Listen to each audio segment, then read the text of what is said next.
Now we welcome in Brian as I rank the area's top 5 boys and girls basketball teams. Joe, I have been looking forward to this all day. I can't wait to see where some of these teams in our area land on your Big Joe's Big 5.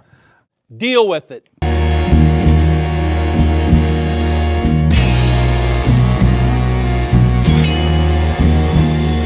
Well, let's go with the girls first. At number 5, We're gentlemen, of course. we've got the West Home Knights. They're 13-5 overall. They're 10-1 in the OCC. Just had a big win at Mansfield Senior. I think it was 30-28. So they put themselves right back in the conference hunt, and have a chance to tie the league, maybe win the league, depending on what happens here down the stretch. That was a huge win, of course, over the Tigers last night. And 5 straight wins, like you said. You always like putting teams into your top 5 that got it going on right now. We're about the present. What have you done for me lately? It's a great program, and they've been the one team that's kind of really given Mansfield Senior troubles over their time in the OCC, and obviously a huge one. Well, they've given teams troubles over all of the years. them, I guess. I mean, they've That's a been fair really point. good. So at number 4 then, and probably we could maybe flip-flop 3 and 4, but at number 4, I have Natalie Lance's Shelby Whippets. Whippets are currently 13-4. They're 11-1 in the MOAC. They got some big help from the Clearport Colts as they knocked off Pleasant. So actually, Shelby can go to Ontario on Friday and get a share of the MOAC crown. And then I believe next Thursday, they go to Pleasant and can take the conference outright. So the Whippets are at number 4. Quality team, of course. Great program with Natalie Lance and just the whole roster that they have collected. You know, they had some kids come out for basketball that have been sitting on the sideline the last couple of years, so that's really kind of infused them again this season. Eve Schwemley, one of the best offensive threats and weapons that we have here in our backyard. So I love it. How can you go wrong with the Lady Whippets? I mean, the rings talk, and they've got a whole bunch of them right now in the MOAC looking for another. Yep. Number 3, I've got the Norwalk Truckers. The Truckers are currently 14-4 overall. They're 6-1 in the Lake Division of the Sandusky Bay Conference. Their only league loss is to Bellevue, but by I think like 20 points. And then they were just, I believe, upset by Gibsonburg, 46-41 the other night. However, they're currently 3rd in the Max Preps RPI for that Division II Northwest District 2. They've got a great track record, of course, a couple of big wins for them this season. We saw what they did in tournament last year, so I think anytime you get that championship pedigree, it kind of sticks around for a couple of years with those kids that were a part of it. They had some great players last year that were sophomores that are now juniors that have kind of taken the reins. I like this Norwalk team. Don't love the 20-point loss, though, to Bellevue, who I think we're going to see here soon. Yeah, and then at number 2, we've got the Bellevue Lady Redmen. There they are. We talked a little bit about at the beginning about West Holmes having tradition. Here's a program that has great tradition in ladies basketball. They're currently 6-1. We just mentioned they're tied for first with Norwalk, a team they beat handily early in the season. Overall, they're 13-5, but I guess what's maybe most impressive is they've run off 7 straight wins here.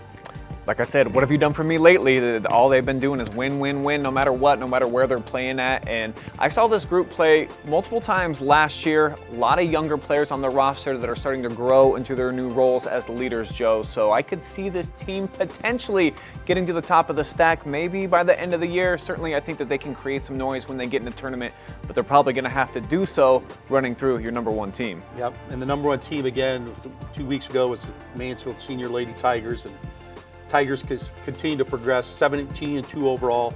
11-1 in the conference now, as we just mentioned. West Holmes knocked them off over the weekend, 30-28. But they're still the number 1 team in the Max Preps RPI in their district. Kind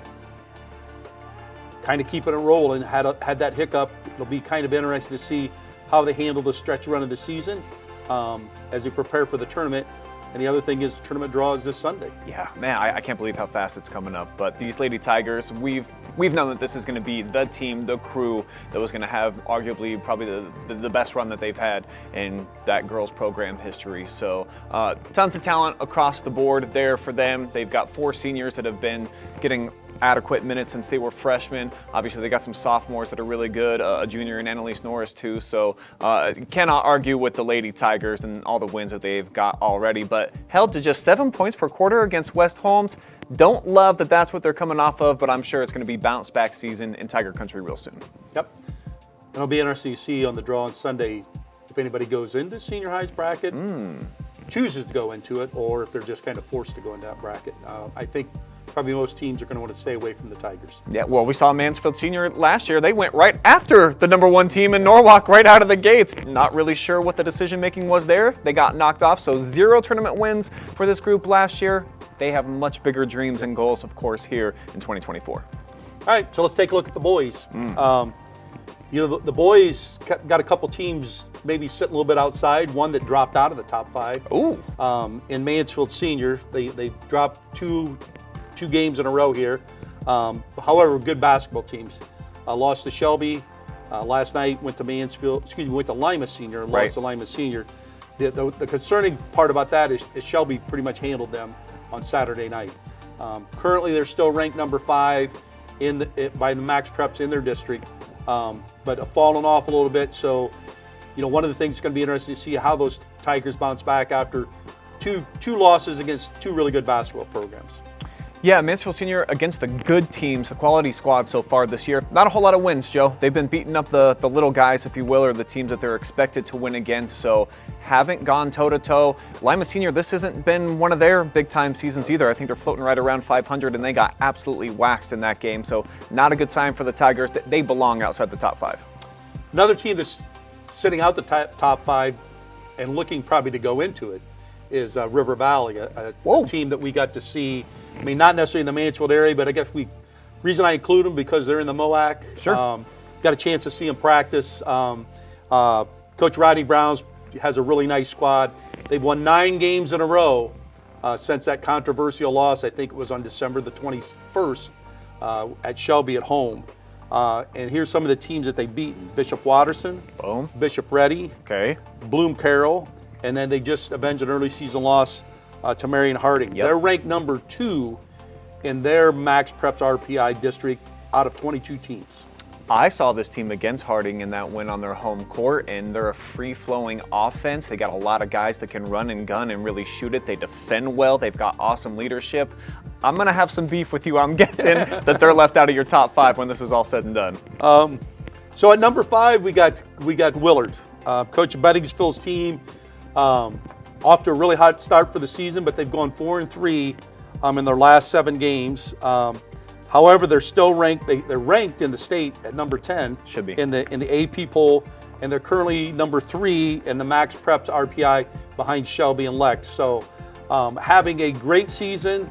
They're not real deep as a team, so maybe the January that grind has caught up to them a little bit. But I'm going to expect that this team's going to continue to roll here as we go down the stretch of the season. Yeah, you don't like that they're coming off that loss to Bellevue, of course, and you look at their section of the SBC, and it's not real strong outside of Margaretta there, but an awesome 1-2 punch led by the area leading scorer in Max Dawson. So I think there's a lot to love about Coach Bettingfield's bunch. And a team that jumped into the top 5 that just kind of been creeping around out there is Bellevue.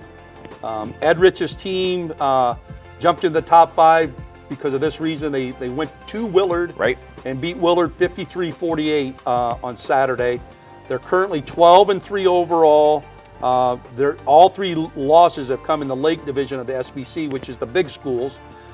They won 5 out of 6, so this seems to be a team that might be hitting their stride at the right part of the season. The Lake Division is so tough. You look at all the teams that are in there, even the middle of the pack squads, like a Norwalk or a Columbian. Yeah, I mean, you have Sandusky, who's played well all year. Norwalk is really playing well now. And Tiffin Columbians, I think, a team that beat them early in the year. Their track record's been really good the last couple of years. Yeah, you hear that term battle-tested. They step outside of their Lake Division. They go play Willard at the Haas, and they win there too, Joe. So Bellevue, they're making a case for themselves, of course, to belong in this top 3 or 4. At number 3, we got Shelby. Okay. So the Whippets are 13-2, and I think we need to remind people that those 2 losses were to at OG. Right. Lost by 4, At Lexington, lost by 6, so their only 2 losses have been on the road. They just went to Mansfield Senior and won 73-55. Big game tomorrow versus River Valley. Sure. And that is going to be an interesting contest. They're currently ranked 8th in the AP Division II poll, and they sit on top in their Max Preps district. I love this team. Everything that they bring to the equation. They have, in my opinion, the best player in the area, and Alex Prescotter. A lot of size on the perimeter. Some guys that have been playing there for a long time. You see Casey Lance can jump out of the gym, Isaiah Ramsey. So to me, this is a team that I could see a little bit higher on your list because of the only 2 losses coming against those premier programs. Just 2 losses between those 2 teams that have knocked them off so far. So Shelby and Coach Galloway, awesome team. But this list, if it was coming out tomorrow, I'd love to see that result. Might change. I mean, Casey Lance had a big game against senior high, and then there might not be a better athlete than Isaiah Ramsey. And then you have the DeVito kid also, that's a tremendous athlete. So they're going to be a team that's going to be reckoned with here in the next few weeks. At number 2, we have Sandusky, and we mentioned Sandusky is the only D1 team in this ranking of big schools. Their only loss was to Toledo Whitmer earlier in the year. Whitmer's they're 13-1 and they're ranked number 6th in the state. They've won 7 games in a row since that loss to Whitmer, and they only are behind Whitmer and Findlay in the max RPI ratings. I just love the way that they play, their style. They get after you, they're aggressive defensively, they play a lot of man-to-man, and then they'll run and jump you, and then that turns into points at the other end. They're a high-scoring team, Joe, and if they're anything like last year's squad that we latched onto during the playoffs, what an exciting bunch to check out. I know that they lost a couple of big-time scores from that team, but they had a lot of sophomores that were getting some minutes there too, so haven't seen them with my own eyes. I need to see if maybe they even belong at number 1 on your list. Well, I know there's teams that are happy they're not D2. That's Lex, Shelby, Willard, Bellevue. They're glad that they moved to D1. Our number 1 team, staying number 1 there, are the Lexington Minutemen. Currently 17-1. They're undefeated in the Ohio Cardinal Conference at 11-0. They dominated Mansfield Senior twice. They're ranked number 3 in the Associated Press poll. Currently interesting, they do trail Shelby in the Max Preps ratings. The interesting part, Travis and I were talking about this, they have only 4 games left in the regular season. So their regular season is going to end on, I think it's Saturday, February 16th, when they play OG. Waiting.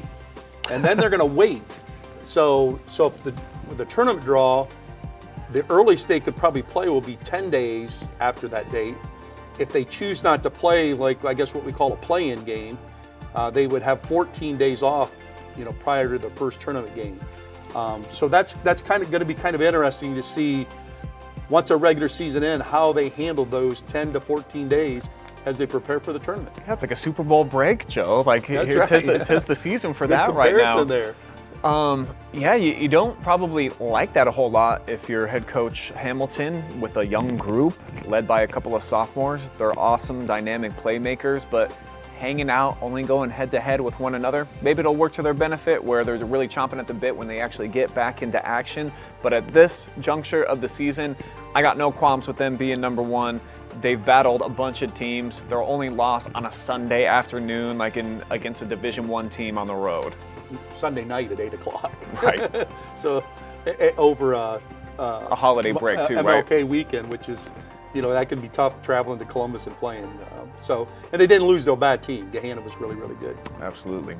So, all right, looking top to bottom here, Joe, I think just maybe a little bit too much love for the SBC schools. Like I mentioned, the Lake Division, they're really solid from top to bottom, but kind of a cakewalk for Willard in that Bay Division. I would probably throw them out. I would put River Valley in because lately talks 9 straight wins, and if they knock off Shelby, of course, which would be the biggest win on their calendar so far this season, I might even jump them a couple of spots because this team is red hot. They play well together. They're well coached, and they're just a fun unit. I think in their last 2 wins, they're averaging close to like 85 a game. I think they had 90 against Bloom Carroll, and Bloom Carroll, I think, is just below them, maybe 1 spot below them in the max RPI. So, I wouldn't disagree with that. And to kind of be honest, the first poll I didn't really look because I was looking more in the area, and then kind of when we went over their practice, said, well, they're kind of in the area because they play in the MOAC and they Yeah. play a lot of teams. So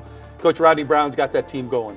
No question about it. Now that we're in Marion County, following that Yep. team, definitely, I think, worthy of making your top 5, Joe. That's right. All right. There's the top 5 for boys and girls for this week.